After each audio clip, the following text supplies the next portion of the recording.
충격적인 일이 일어났습니다. 미국의 한 유명 의학 저널 편집장이 전 세계 의료 교육 보고서 오류 스캔들에 휩싸여 있습니다. 그리고 수십 년간 쌓아온 신뢰도가 하루아침에 무너지고 편집장직에서 해임될 위기를 마주하자 정신을 차리지 못하고 있는데요.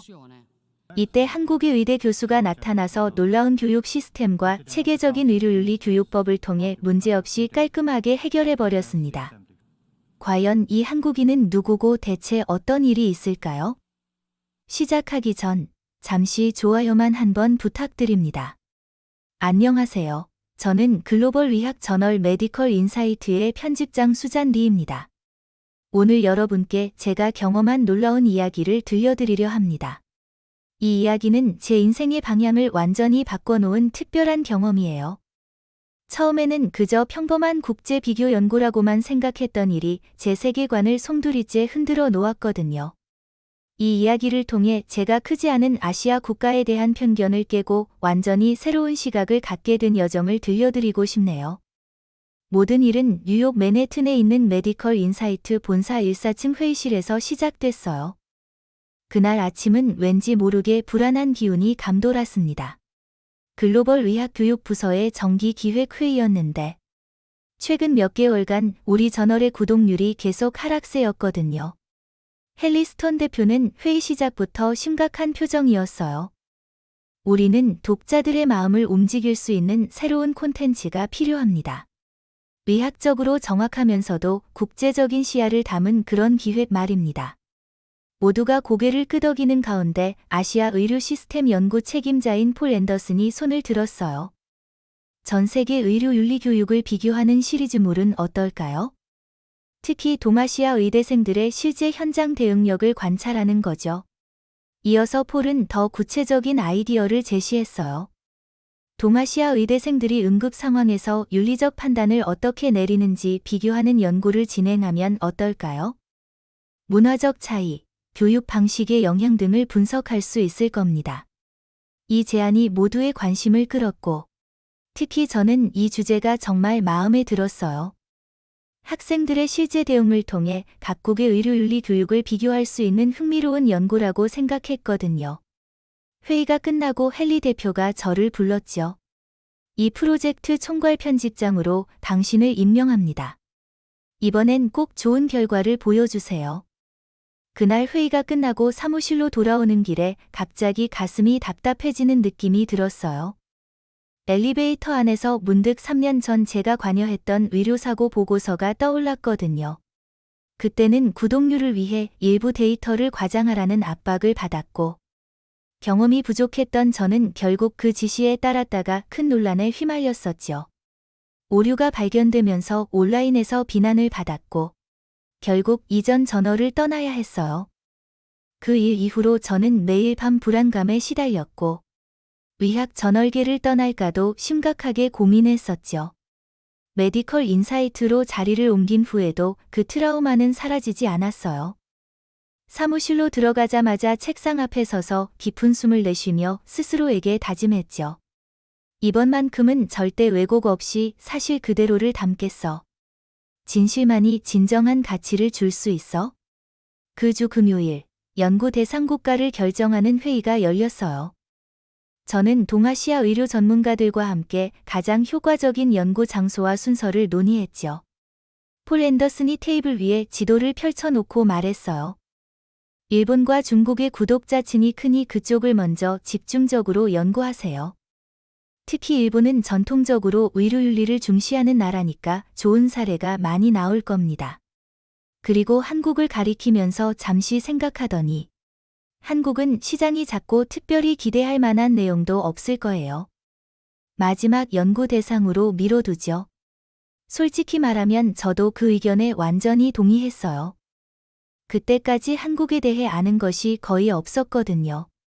삼성과 K-팝 정도나 알고 있었고, 한국 의료 시스템에 대해 깊이 알아본 적도 없었죠. 단지 규모가 크지 않은 나라 정도로만 여겼어요. 일본의 오랜 의료 전통이나 중국의 거대한 규모와 영향력에 비하면 한국은 부수적인 연구 대상 정도로만 생각됐던 거죠. 그래서 연구 일정과 계획을 세우는 내내 한국 부분은 별로 신경 쓰지 않았어요. 연구진의 관심은 온통 일본과 중국에 쏠려 있었죠. 한 달 동안 철저한 사전 조사와 준비를 마치고 드디어 출발일이 다가왔어요.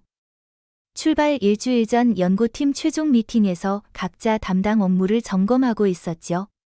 회의실 공기는 긴장되면서도 동시에 벅찬 기대감으로 가득 차 있었어요. 이런 국제적인 프로젝트는 제게도 큰 기회였으니까요. 일본에서는 도쿄와 오사카의 의과대학을 방문하기로 했고, 중국에서는 베이징과 상하이 주요 의대를 목표로 잡았어요. 한국은 솔직히 서울 어디든 한 곳만 방문하기로 했죠. 그런데 회의가 거의 끝나갈 무렵, 비자와 행정 절차를 담당하던 제니퍼가 급히 미팅룸으로 들어왔어요. 평소와 달리 얼굴이 하얗게 질려 있었죠. 수자님, 큰일 났어요. 일본 비자에 문제가 생겼어요. 출발 전날 밤, 저는 도저히 잠을 이룰 수 없었어요. 이번 프로젝트가 제 커리어에 얼마나 중요한지 잘 알고 있었거든요. 메디컬 인사이트에 온 후 처음으로 맡게 된 대형 프로젝트였고, 성공적으로 마무리해야 과거의 실수로 생긴 오명도 씻을 수 있을 것 같았어요. 창밖으로 보이는 뉴욕의 밤 풍경을 바라보며 생각했죠. 이번에는 꼭 성공해야 해. 어떤 일이 있어도 진실만을 담을 거야. 그런 다짐을 하면서도 한편으로는 한국에서 뭘 연구할 수 있을까? 시간 낭비만 되는 건 아닐까? 하는 의구심이 들었어요. 결국 새벽까지 뒤척이다가 겨우 2시간 정도 잠들었던 것 같아요. 드디어 긴 비행 끝에 인천국제공항에 도착했을 때는 오후 4시쯤이었어요. 이리 시간이 넘는 비행에 다들 지쳐 있었고, 짐을 찾아 서둘러 숙소로 향하고 싶었죠. 팀원은 총 6명이었는데, 저를 포함해 촬영감독 데이비드 클라크, 연구 컨설턴트 레이첼 김, 콘텐츠 제작자 로버트 존슨, 코디네이터 제니퍼 파커, 그리고 의료 인류학자 마크 윌슨까지 함께였어요. 모두 무거운 장비와 서류들을 들고 있었고, 특히 데이비드는 3회나 넘는 영상 장비를 혼자 끌고 있었죠. 공항 에스컬레이터를 내려오던 중이었어요. 그런데 갑자기 데이비드가 발을 헛디뎌 균형을 잃었어요. 순식간에 데이비드가 들고 있던 장비 가방이 바닥에 떨어지면서 쿵 하는 소리와 함께 계단을 굴러 내려갔죠. 그 안에는 최신형 4K 카메라와 녹음 장비들이 들어 있었는데, 무려 $20,000가 넘는 고가 장비였어요. 이게 무슨 일이야? 데이비드가 외쳤고, 모두가 얼어붙었어. 그 비싼 영상 장비가 망가졌다면 연구 기록 자체가 불가능해질 수도 있으니까요. 당황해서 어찌할 바를 모르고 있었는데 놀라운 일이 벌어졌어요. 주변에 있던 한국인 몇 분이 즉시 달려와 다치지 않으셨어요? 짐 옮겨드릴게요. 라며 적극적으로 도와준 거예요. 한 30대쯤 되어 보이는 남성은 망설임 없이 무거운 장비 가방을 들어 올렸고, 20대 정도로 보이는 여성은 데이비드의 상태를 확인하며 영어로 괜찮으세요? 라고 물었어요. 또 다른 분은 주변에 흩어진 작은 액세서리들을 재빠르게 주워주고 있었죠. 심지어 근처 경비원까지 달려와서 도와줬어요. 이 광경을 보면서 순간 의아했어요. 이 나라 사람들이 원래 이렇게 나서서 돕는 걸 좋아하는 건지, 아니면 우연히 친절한 사람들을 만난 건지 궁금했지만, 너무 피곤해서 크게 의미를 두진 않았어요. 그냥 감사합니다라고 하고 자리를 떴죠. 공항에서 나오는 순간 느껴진 바깥 공기도 색달랐어요. 깨끗하고 정돈된 느낌. 그리고 사람들의 빠른 걸음걸이가 눈에 띄었죠. 저는 팀원들에게 일단 호텔에 체크인하고 내일부터 주변을 둘러보자고 했어요. 모두가 지친 상태였으니까요. 그런데 공항에서 숙소로 가는 동안에도 계속 예상치 못한 인상들이 이어졌어요. 우선 공항철도를 타고 시내로 들어가는 과정이 놀라울 정도로 편리했어요. 자동 발매기로 티켓을 구매하는 것도 문제 없었고, 영어 안내도 잘 되어 있었죠. 특히 교통카드 하나로 버스와 지하철을 모두 이용할 수 있다는 점이 편리했어요. 뉴욕에서는 지하철과 버스 시스템이 완전히 다르게 운영되거든요. 하나의 카드로 모든 교통수단을 이용한다니 생각보다 체계적이라는 느낌을 받았죠. 게다가 지하철 환승 시스템도 무척 효율적이었어요. 대형 모니터를 통해 열차 도착 시간이 실시간으로 표시되는 걸 보며 레이첼이 감탄했죠. 와, 이건 뉴욕보다 훨씬 발전된 시스템인데. 우리는 아직도 종이 시간표를 써? 심지어 지하철 안에서도 와이파이가 끊기지 않는 걸 보고 로버트가 이거 미국보다 앞서는 거 아니야? 라고 물었을 때도 저는 아마 관광객을 위한 특별 서비스일 거야 라고 답했어요. 아직은 한국에 대한 선입견이 남아 있었던 거예요. 영어 안내 방송도 깔끔하게 나오고 표지판에도 영어가 잘 표기되어 있어 외국인이 길을 찾기 어렵지 않았어요. 의외로 괜찮네라는 생각이 들면서도 그래도 대단한 나라는 아닐 거야 라는 인식이 강했죠. 어차피 곧 일본으로 건너갈 예정이었고 본사에서도 굳이 한국은 나중에 연구하면 된다는 시기였으니까요. 30분쯤 지나 강남 한복판에 있는 호텔에 도착했어요. 체크인도 매우 신속했죠. 프론트 직원은 유창한 영어로 우리를 맞이해줬고 메디컬 인사이트 연구팀이시죠? 특별히 회의실을 따로 마련해 드렸습니다. 라고 하더군요. 예약 시 남긴 정보를 기억하고 있었던 거예요. 이런 세심한 서비스에 자연스럽게 감탄이 나왔어요. 숙소에 들어선 뒤 짐을 정리하고 잠시 쉬다가 뭔가 먹고 싶다는 생각이 들었어요. 장거리 비행으로 지친 상태라 든든한 식사가 필요했거든요. 호텔 프론트에 내려가 근처 식당을 물어봤더니 직원이 친절하게 지도를 꺼내 몇 군데를 표시해 주었어요. 여기에 있는 한 식당이 외국인한테도 인기가 많습니다.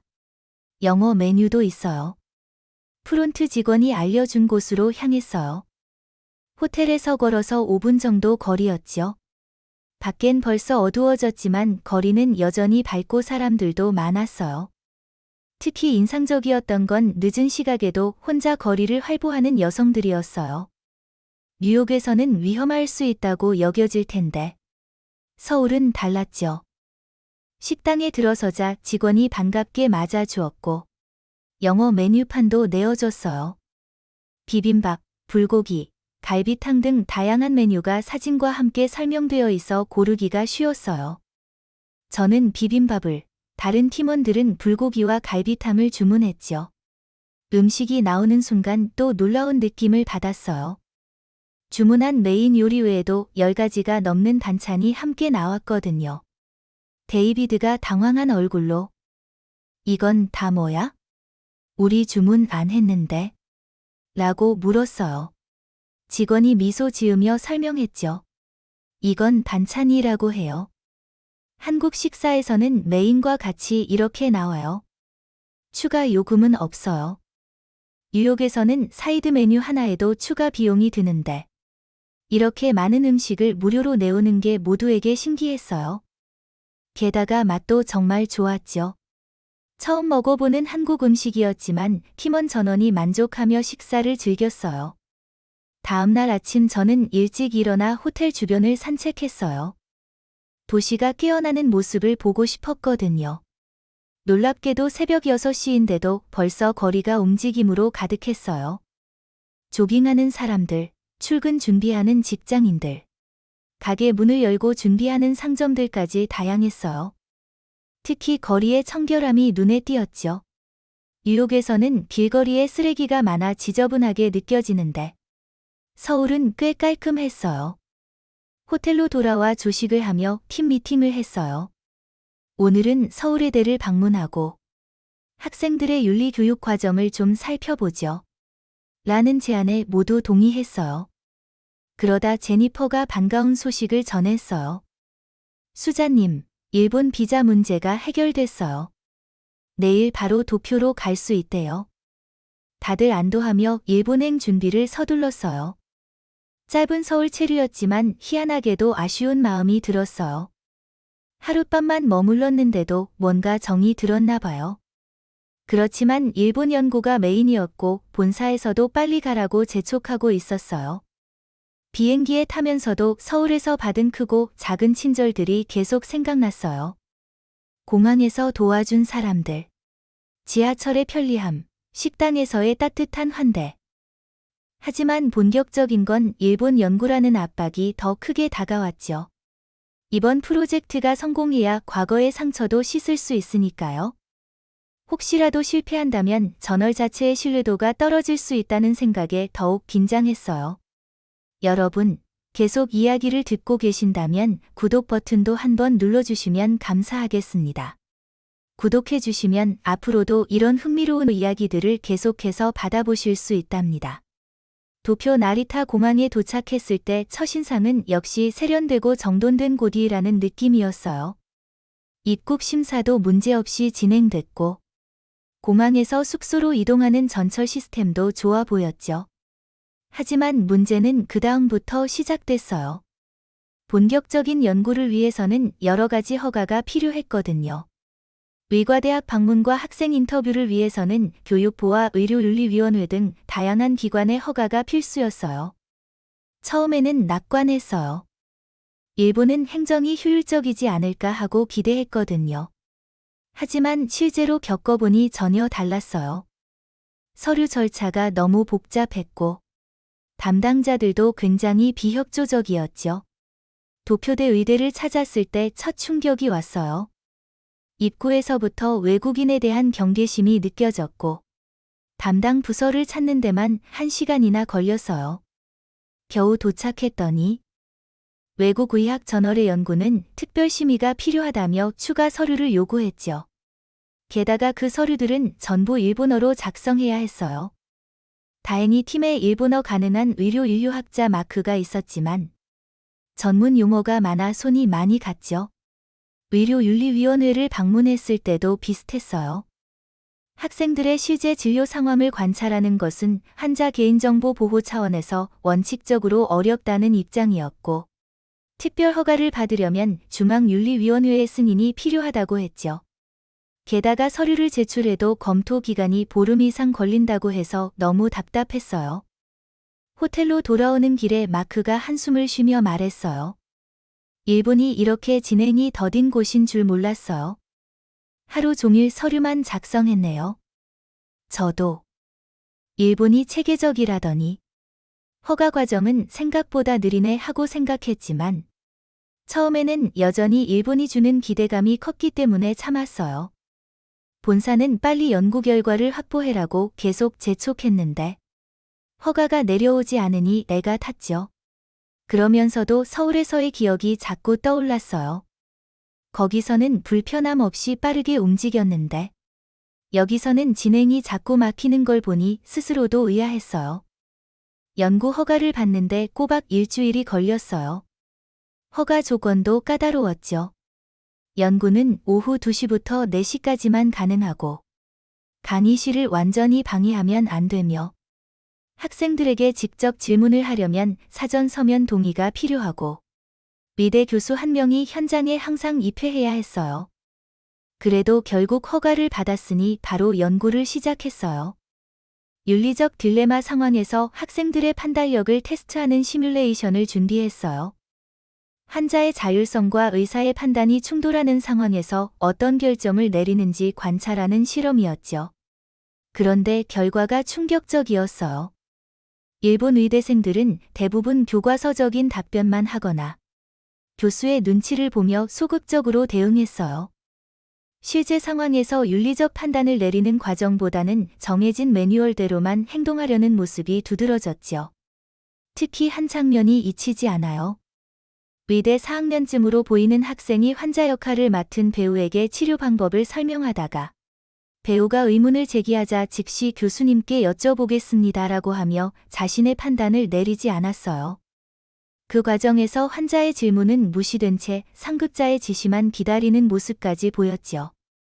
이 장면을 보고 마음이 덜컥 내려앉았어요. 일본이 의료윤리가 발달한 나라로 알고 있었는데 실제로는 자율적 판단보다 위계질서가 더 중요한 것 같다는 실망이 이어졌어요. 그날 저녁 호텔에서 연구 자료를 검토하면서 팀 분위기가 가라앉았어요. 본사에 중간 보고를 했더니 이래서는 독자들이 흥미를 느끼기 어려울 것 같다는 피드백이 돌아왔죠. 헨리 대표의 목소리에서 실망감이 확연히 느껴졌어요. 학생들이 윤리적 판단을 자연스럽게 내리는 장면을 보고 싶었는데 다들 그냥 상급자의 지시만 기다리거나 규정만 눕네요. 다음날 다른 의과대학에서도 연구했지만 똑같았어요. 학생들은 여전히 소극적이었고 자율적인 판단보다는 관행과 규정을 중시했어요. 어떤 학생은 환자 역할을 맡은 배우가 여러 질문을 하자 짜증내며 한숨을 쉬기도 했어요. 더 연구를 해봐도 기대했던 장면은 전혀 나오지 않았죠. 한편으로 팀원 중 몇몇이 제안했어요. 이러다 의미 있는 내용을 못 얻겠어요. 혹시 몇몇 학생들에게 미리 얘기해서 좀 더 적극적으로 반응하게 만들면 어떨까요? 그 말을 듣자마자 과거가 떠올랐어요. 데이터를 과장했다가 엄청난 후폭풍을 맞았던 기억이요. 인터넷에서 비난이 이어졌고 심각한 우울증까지 겪었어요. 그래서 단칼에 거절했죠. 안 됩니다. 사실 그대로 담아야 해요. 진실을 왜곡하면 안 돼요. 결국 일주일 가까이 장소를 바꿔가며 연구해봤지만 일본에서 자율적이고 윤리적인 판단을 내리는 의대생들을 단 한 번도 발견하지 못했어요.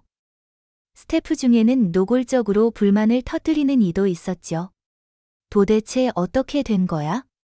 일본 의대생들은 이렇게까지 수동적인 거야? 의료 윤리 교육이 바닥이라는 생각까지 들어. 처음에는 그 말이 너무 지나치다고 생각했어요. 그런데 계속 현장을 지켜보니 공감이 됐어요. 일본은 겉으로 보기엔 깔끔하고 세련됐지만 정작 개인이 판단이 필요한 상황에서는 자율성이 부족해 보였어요. 이러다가 정말 프로젝트 전체가 무산될지도 모른다는 걱정이 커졌어요. 어느 날 저녁, 호텔 바에서 맥주를 마시며 팀원들과 대화를 나눴어요. 모두 지쳐 있었고 프로젝트의 미래에 대해 불안해하고 있었죠. 데이비드가 맥주잔을 들며 말했어요. 솔직히 한국에서 좀 더 연구했어야 했을지도 몰라. 거기서는 낯선 사람한테도 적극적으로 도움을 주는 장면을 직접 봤잖아. 나머지 멤버들도 공감하는 듯 고개를 끄덕였어요. 저도 자연스럽게 한국에서 겪은 일들이 떠올랐죠. 공항에서 적극적으로 나서서 도와주던 모습. 편리한 지하철, 식당 주인의 따뜻한 환대. 그 순간. 서울에서라면 다른 결과가 나올 수도 있겠는데 하는 생각이 스쳤지만 곧 지워버렸어요. 본사에서는 일본과 중국에 집중하라고 지시했으니까요. 연구를 시작한 지 2주 정도 됐을 때 본사에서 전화가 왔어요. 헨리 대표가 직접 전화를 걸어 말씀하시더군요. 일본 연구에서 건질 만한 게 없군요. 이 상태로는 특집 기사 만들기 어렵습니다. 그냥 중국으로 건너가세요. 결국 일본에서의 연구를 포기하고 다음 행선지인 중국으로 향하기로 했어요. 짐을 싸면서 이상하게도 한국 생각이 또 떠올랐어요. 짧았지만 공항에서 만난 적극적인 도움. 편리한 교통, 식당에서의 따뜻한 환대. 그래도 지금은 중국 연구가 더 급했죠. 본사 기대가 크고 일본에서 이미 성과가 없어서 더 이상 실패할 여유가 없었으니까요. 만약 중국에서도 별다른 걸 못 찾는다면 이 프로젝트는 완전히 중단될 수도 있다는 위기감이 머릿속을 떠나지 않았어요. 베이징 서우두 공항에 도착했을 때는 뿌연 스모그가 도시를 덮고 있었어요. 공기가 탁했고 시야도 좋지 않았죠. 게다가 공항에서부터 문제가 시작됐어요. 입국 심사가 지나치게 엄격했고 연구 장비에 대한 검사가 매우 꼼꼼했어요. 세관 직원이 모든 장비를 낱낱이 확인하면서 의심스러운 표정으로 물었어요. 무엇을 연구하러 왔습니까? 의학 연구팀이라고 설명해도 선뜻 믿지 않는 듯 했어요. 그렇게 공항에서 나오는 데만 3시간이 걸렸어요. 이미 지친 상태에서 호텔로 향했는데 도로는 심각하게 막혀 있었죠. 택시 기사는 영어를 전혀 하지 못했고 결국 번역 앱을 써가며 겨우 의사소통을 했어요. 베이징에 도착한 첫날부터 모든 것이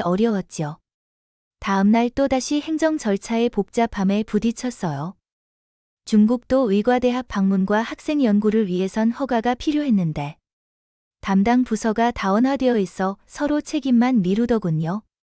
한 부서에서는 이건 교육부 관할이다. 교육부에서는 지역행정부의 허가가 먼저 필요하다. 지역행정부에서는 고만 경찰의 승인이 있어야 한다는 식이었죠. 심지어 고용한 현지 통역사도 난색을 표했어요.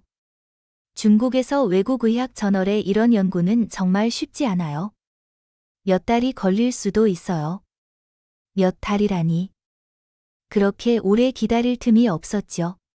마음속에서 불안감이 계속 커졌어요. 이대로면 프로젝트 전체가 물거품이 될 수도 있겠다고 생각했어요. 문득 이럴 거면 차라리 한국에서 연구했어야 했나 하는 후회가 고개를 들었어요. 서울에서는 모든 게 빠르게 처리됐는데. 하지만 본사에서는 중국 시장도 중요하다고 추가 연구를 요구했으니 그대로 포기할 수는 없었죠. 베이징에서 맞이한 둘째 날. 정부 관계자를 만나러 교육부 건물을 방문했어요. 서류를 제출하고 담당자를 기다리는 동안 로비에 앉아 있었는데 바로 앞에 앉아있던 노인이 갑자기 크게 기침을 하셨어요. 상태가 좋아 보이지 않았는데 주변 사람들은 전혀 신경 쓰지 않았고 안내데스크 직원도 못 본 척했죠. 결국 노인은 혼자 비틀거리며 자리를 떠났어요. 그 모습에 여기서는 다른 이가 힘들어해도 별로 관심을 두지 않는구나 하고 느꼈어요. 중국에서의 연구 허가를 기다리며 거리도 돌아다녀 봤어요. 사람들은 모두 바쁘게 자기 길을 가고 있었고 서로 돕는 분위기는 좀처럼 볼 수 없었어요. 한 번은 지하철 안에서 노인이 휘청이는 걸 봤는데 근처 사람들은 아무도 나서지 않고 스마트폰만 들여다보고 있었죠. 이곳 의대생들도 이런 분위기라면 어쩌지? 하고 걱정이 들었어요. 만약 여기서까지 실패하면 정말 기획이 폐기될 공산이 컸으니까요. 결국 3주 만에야 겨우 연구 허가를 받았어요. 그것도 정식이 아니라 임시 연구 허가로. 조건이 더 까다로웠죠. 연구 시간은 겨우 1시간. 감독관 입회가 필수. 수집한 자료는 이후 검열 대상. 연구 장소는 당국이 지정한 의대 내 특정 교실만 가능했어요. 그래도 연구를 시작할 수 있게 된 게 어디냐 싶었어요. 의료 윤리 딜레마 상황을 설정하고 학생들의 반응을 관찰하기 시작했는데 결과는 일본 때보다 더 실망스러웠죠. 학생들은 정치적으로 올바른 답변만 하거나 공식 지침을 기계적으로 인용하기만 했어요. 어떤 학생은 환자 역할을 맡은 이에게 규정이 그렇게 되어 있으니 따라야 한다며 더 이상의 설명이나 공감을 보이지 않았고 다른 학생은 우리 병원 시스템이 가장 효율적이라며 환자의 요구를 무시하는 모습까지 보였어요. 정말 충격적인 장면도 있었어요. 의대생들 중 한 명이 환자 역할을 맡은 배우에게 꽤 무례하게 대응하는 일이 있었거든요. 환자가 치료에 대한 의문을 제기하자 당신처럼 교육받지 못한 사람이 의사의 판단에 의문을 제기하는 건 의미 없다는 투로 말하는 걸 들었죠. 제작진이 깜짝 놀라 이건 너무하잖아우라며 화를 냈고 저도 일본도 소극적이었지만 여기는 정도가 더 심하네. 정말 말도 안 되는 윤리 교육이다라며 경악했어요. 그렇게 중국에서도 성과 없이 시간만 보내다가 결국 최악의 상황이 터졌어요. 본사에서 프로젝트 중단을 통보한 거예요. 이런 내용으로는 저널 독자들의 관심도 못 끌고 괜히 국제적 논란만 일으킬 뿐입니다. 이 프로젝트는 접는 게 좋겠습니다. 순간 머릿속이 하얘졌어요. 이 프로젝트가 실패하면 제 경력에도 큰 타격이 될 테고 과거의 실수까지 다시 들춰질까 두려웠죠. 너무 절박한 마음에 호소했어요. 부디 마지막으로 한국에서 재연구할 기회를 주세요. 처음 한국에 갔을 때 인상이 좋았습니다. 혹시 다를 수도 있어요. 본사에서는 별로 기대하는 기색이 없었지만 끈질긴 요청을 마지못해 받아들였어요. 그래요. 마지막으로 한국에 가보세요. 거기도 별거 없으면 진짜 끝입니다. 연고지는 일본, 중국도 엉망이었는데 한국이라고 다르겠어 하며 별 기대가 없었지만 혼자서 묘하게 희망이 생겼어요. 처음 공항에서 만났던 친절이 단순 운은 아니었길 바랐거든요. 이건 마지막 기회였으니까 무조건 승부를 봐야 했어요. 인천공항에 내리자 반가움이 밀려왔어요. 정말 오래 알고 지낸 친구를 다시 만난 기분이었다고 할까요? 이번에는 무거운 장비를 우리가 직접 옮기려고 했는데 공항 직원이 카트를 갖고 와서 도와드릴게요라고 먼저 말해주니 그 환대가 더없이 고마웠어요.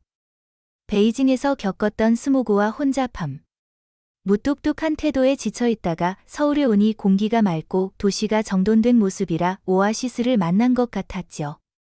이번엔 강남이 아닌 친촌 근처 호텔에 묵게 됐는데 체크인도 빠르게 끝났고 직원들 역시 환히 웃으며 반겨줬어요. 서울에 도착하자마자 제일 먼저 연구 허가 절차부터 알아봤어요. 일본과 중국에서 이 부분이 너무 힘들었는데 여긴 어떨까 하는 마음으로 서울소재의과대학에 전화를 넣었죠. 예상대로 서류만 잘 준비해 오시면 며칠 내로 처리됩니다라는 답이 돌아왔어요. 더구나 담당 교수는 상황을 이해한다며 적극 도우려 했어요. 외국의학 저널이시면 더 신속히 진행해 드릴게요. 필요한 서류 목록을 이메일로 보내드릴 테니 부족한 게 있으면 미리 말씀 주세요. 영어 통역도 필요하면 요청하시고요. 일본이나 중국에서 상상도 못할 친절이었어요. 심지어 담당 교수가 먼저 제안하더군요. 의대생들의 윤리적 판단력이 궁금하시다면 3학년 학생들이 실제 임상 실습을 하는 10시에서 12시 사이가 가장 좋을 것 같아요. 주요 대학병원 몇 곳을 추천해 드릴게요. 이렇게 세심하게 챙겨주는 모습에 제작진 전원이 일본, 중국은 몇 주씩 걸리던 일이 여기는 며칠로 되나 봐요. 하며 감탄했어요. 마크는 뉴욕에서도 이렇게 효율적이진 않은데라고 말했죠. 솔직히 저도 놀랐어요. 하지만 학생들이 윤리적 판단을 제대로 할지 여부는 아직 미지수였어요. 이미 두 나라에서 크게 실망했으니까요. 그래도 마지막 시도인 만큼 뭐든 해봐야 했어요. 서울대학교 의과대학에서 첫 연구를 시작했어요.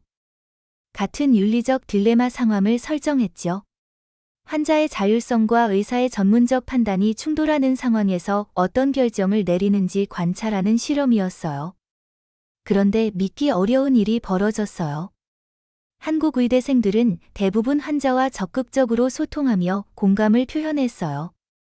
전문 지식을 쉬운 말로 풀어 설명하고 환자의 의견을 존중하면서도 전문가로서의 조언을 균형 있게 제시했죠. 특히 한 장면이 잊히지 않아요. 의대 4학년 학생이 환자 역할을 맡은 배우에게 치료 방법을 설명하다가 배우가 의문을 제기하자 걱정되시는 부분을 이해합니다. 제가 좀 더 자세히 설명해 드릴게요. 라며 환자의 눈높이에 맞춰 성실하게 소통했어요. 게다가 환자의 자율적 결정을 존중하면서도 전문가로서 필요한 조언을 멈추지 않는 모습이 감동적이었죠. 이 장면을 보고 가슴이 뭉클해졌어요. 다른 의대에서도 비슷한 경험을 했고, 심지어 응급 상황 시뮬레이션에서는 더 놀라운 모습을 보였어요. 팀워크, 신속한 대응, 그리고 환자 중심의 의사 결정이 자연스럽게 이루어졌죠. 연세대 의대의 한 교수님께 이런 차이가 나는 이유를 물었더니 흥미로운 대답을 들려주셨어요. 한국 의료 교육에서는 단순히 지식과 기술만 가르치지 않아요. 환자를 내 가족처럼 대하라는 원칙을 1학년 때부터 강조합니다. 윤리교육도 추상적 이론보다는 실제 사례 중심으로 가르치죠. 그날 저녁 호텔로 돌아와 연구 자료를 검토하면서 팀 전체가 감동으로 가득 찼어요. 데이비드는 내 평생 이렇게 의미 깊은 연구를 진행해 본 적이 없다고 말했죠. 영상을 본 본사에서도 극찬이 쏟아졌어요. 헨리 대표가 직접 전화해서 드디어 제대로 된 내용을 얻었군요. 감동적입니다 하고 기뻐했어요. 일본, 중국에서 봤던 수동적인 태도와 한국 의대생들의 적극적이고 균형 잡힌 윤리적 판단이 너무 대조적이었거든요. 본사는 바로 특집 기사 작업에 돌입했고, 저는 한국에 좀 더 머물며 추가 연구를 진행하기로 했어요. 대체 왜 한국 의대생들은 이렇게 다를까? 그 배경을 알아보고 싶었거든요. 여러 교수님들과 학생들을 인터뷰하며 흥미로운 이야기를 들었어요. 서울대 의대 학장님은 한국에서는 의술, 과의덕을 동등하게 중요시합니다. 기술적 역량만큼 윤리적 판단도 평가 요소예요 라고 말씀하셨고, 어느 의대생은 우리는 임상 실습 전에 환자 입장 체험을 필수로 합니다. 직접 환자 역할을 해보면서 공감 능력을 키우거든요 라고 설명했어요. 특히 한 교수님이 들려준 얘기가 기억에 남아요. 학생들에게 왜 의사가 되고 싶냐고 물어보면 대부분 누군가를 도울 수 있어서라고 답해요. 이게 한국 의료교육의 핵심인 것 같아요. 의학 지식은 도구일 뿐. 진짜 목적은 사람을 돕는 것이라는 인식이 자연스럽게 몸에 밴다는 거죠.